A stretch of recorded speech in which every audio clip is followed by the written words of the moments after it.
महादेव ने श्रृंगी भृंगी को देखा। श्रृंगी भृंगी तो आश्चर्यचकित पड़ गए। महादेव बोले, तुम लोगों के मुख इतने मुरझाए से क्यों लग रहे हैं? बोले, भगवान स्वागत करने आई थी, ये तो मूर्छित ही हो गई।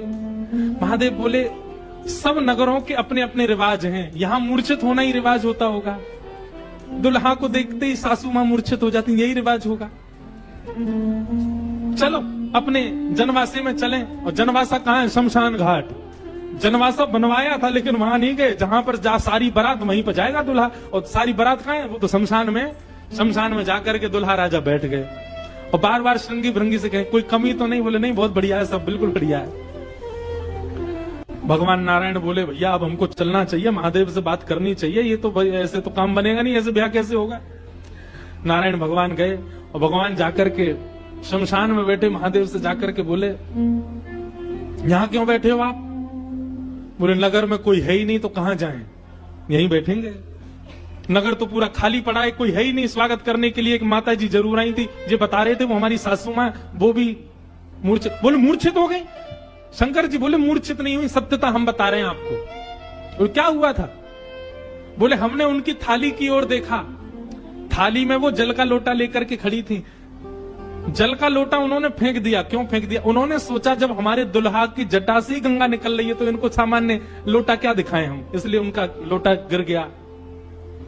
हमारे जटा पर जब उन्होंने सुंदर चंद्रमा को बैठे देखा तो उन्होंने कहा, जिसका तिलक ही चंद्रमा है उसको हम रोरी चावल क्या लगाएं, इसलिए रोरी चावल छूट गए।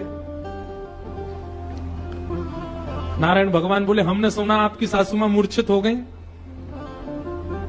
बोले, मूर्छित नहीं हुई तो दुनिया की सास जमाई की आरती करती हैं, बलैया लेती हैं, दामाद सासू को प्रणाम करता है, पर हमारे रूप पर न्योछावर होकर हमारी सासू मां ही दंडवत करने लगी हमें। मूर्छित नहीं हुई है। शंकर जी को हृदय से लगा, कितने भोले हैं आप। यहां नारद जी पहुंचे। अब महाराज अंदर तो मातम बन रहा था, सब लोग पार्वती जी को घेर करके बैठे हैं।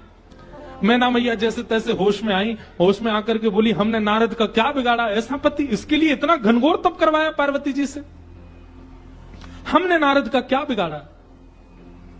हा नारद जी महाराज तभी आ गई। नारद जी आकर के समझाने लगे और मैना मैया से कह रहे हैं, क्या मैया, मुझे अभी अभी सत्य पता चला, मुझे ऋषियों ने बताया, मुझे भगवान ने बताया ये सत्य, क्योंकि मैं स्वयं आश्चर्यचकित था। इतनी सुंदर के लिए महादेव पदार्थ, मैंने पहले तो बता ही दिया था कि आपके दामाद कैसे होंगे।